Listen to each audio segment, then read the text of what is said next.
Hello students, good morning. Hindi score with BR channel पर आपका स्वागत है। आज मैं आपके लिए लेकर आई हूँ हिंदी शिक्षण विधि की प्रत्यक्ष विधि। तो इसके मोस्ट इम्पोर्टेंट क्वेश्चन हैं जो काफ़ी बार परीक्षा में पूछे गए हैं। तो चलिए स्टार्ट करते हैं। वस्तुओं को प्रत्यक्ष रूप से दिखाना कौन सी विधि कहलाती है? जिस विधि में बच्चों को पढ़ाते समय अध्यापक वस्तुओं को प्रत्यक्ष रूप से दिखाता है वो प्रत्यक्ष विधि कहलाती है। प्रत्यक्ष विधि को अन्य किन किन नामों से जाना जाता है? प्रत्यक्ष विधि को निर्बाध विधि, सुगम विधि, स्मात्र विधि और प्राकृतिक विधि के नाम से भी जाना जाता है। नेक्स्ट है, कौन सी विधि को भाषा शिक्षण की श्रेष्ठ विधि के रूप में जाना जाता है? मोस्ट इंपॉर्टेंट क्वेश्चन है। प्रत्यक्ष विधि को भाषा शिक्षण की श्रेष्ठ विधि के रूप में जाना जाता है। इस विधि का प्रयोग सर्वप्रथम कब और कहाँ किया गया था? प्रत्यक्ष विधि का सर्वप्रथम प्रयोग फ्रांस में सन 1901 में किया गया था। प्रत्यक्ष विधि का सर्वप्रथम प्रयोग किसने, कौन सी भाषा के लिए किसने और कब किया था? तो इसमें प्रत्यक्ष विधि का सर्वप्रथम प्रयोग गोइन ने अंग्रेजी भाषा शिक्षण के लिए किया था। इस विधि में प्रत्यक्ष का क्या अर्थ है? प्रत्यक्ष का अर्थ है कार्य करके दिखाना, प्रत्यक्ष रूप से दिखाना। प्रत्यक्ष विधि से कैसा ज्ञान दिया जा सकता है? प्रत्यक्ष विधि से सीमित शब्दावली का ज्ञान दिया जाता है। यह प्रत्यक्ष विधि ज़्यादातर प्राथमिक कक्षाओं के लिए ही सर्वश्रेष्ठ मानी गई है। इस पद्धति से कौन कौन से दोष दूर हो जाते हैं? इसमें व्याकरण अनुवाद की प्रणाली के दोष दूर होते हैं। भारत में इस पद्धति का सर्वप्रथम प्रयोग कब और किसने किया था? यह गोइन ने की थी फ्रांस में और अंग्रेजी शिक्षण के लिए सन 1901 में। और ये भारत में कब आई थी प्रत्यक्ष विधि?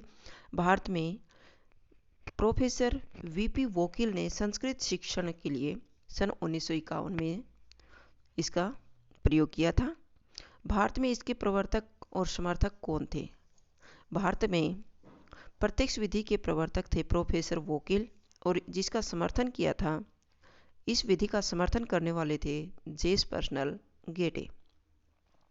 Next question and most important question, इस विधि के विरोधी कौन कौन थे? जब इस विधि को भारत में लाया गया और इसका प्रयोग किया गया तो इसका विरोध किन किन लोगों ने किया था? डॉक्टर रामकृष्ण गोपाल भंडारकर और वामन शिव राम पांडे ने किया था इनका विरोध। यह विधि किस पर आधारित है? प्रत्यक्ष विधि वाल्टर पेनफील्ड के मदर्स मेथड पर आधारित है। मोस्ट इंपॉर्टेंट क्वेश्चन, काफ़ी बार पूछा जाता है। इस पद्धति में किस कार्य पर बल दिया गया था? इसमें वार्तालाप पर, मौखिक कार्य पर और बोलने के अभ्यास पर बल दिया गया है। प्रत्यक्ष विधि में कौन सी विधि में बालक को व्याकरण के नियमों का ज्ञान दिए बिना ही भाषा सिखाई जाती है? तो वह प्रत्यक्ष विधि में बालक को व्याकरण के नियमों का ज्ञान नहीं कराया जाता।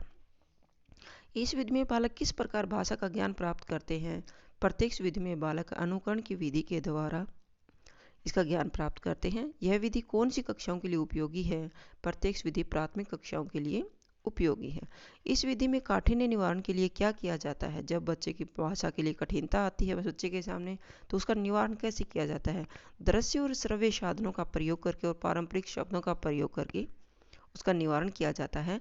प्रत्यक्ष विधि में कौन कौन सी सामग्री का प्रयोग किया जाता है? प्रत्यक्ष विधि में दृश्य और श्रव्य सामग्री का प्रयोग किया जाता है। कौन सी विधि भाषा शिक्षण के मूल सिद्धांतों के अनुकूल थी? प्रत्यक्ष विधि भाषा शिक्षण के मूल सिद्धांतों के अनुकूल है। प्रत्यक्ष विधि के किसका परित्याग करके शुद्ध उच्चारण का बार बार अभ्यास कराया जाता है? तो इसमें नियमों का परित्याग करके बार बार भाषा का शुद्ध उच्चारण का अभ्यास कराया जाता है। नेक्स्ट है, प्रत्यक्ष विधि में सबसे बड़ा दोष क्या है? प्रत्यक्ष विधि में सबसे बड़ा दोष माना गया इसमें व्याकरण के नियमों का अभाव रहता है। इसे बच्चे काफ़ी समय तक याद नहीं रख सकते क्योंकि जो अनुकरण करके सीखा जाता है, व्याकरण के नियमों के बिना सीखा जाता है, उसे जल्दी ही भूल जाते हैं। ये इसका सबसे बड़ा दोष माना गया है। ये थी आपकी प्रत्यक्ष विधि कंप्लीट होती है। अगर आपको मेरी वीडियो अच्छी लगी हो तो प्लीज़ लाइक कीजिए, शेयर कीजिए और सब्सक्राइब करना न भूलें और कमेंट करके अवश्य बताइएगा कि आपको मेरी प्रत्यक्ष विधि कैसी लगी। फिर मिलते हैं नेक्स्ट वीडियो में। Bye bye.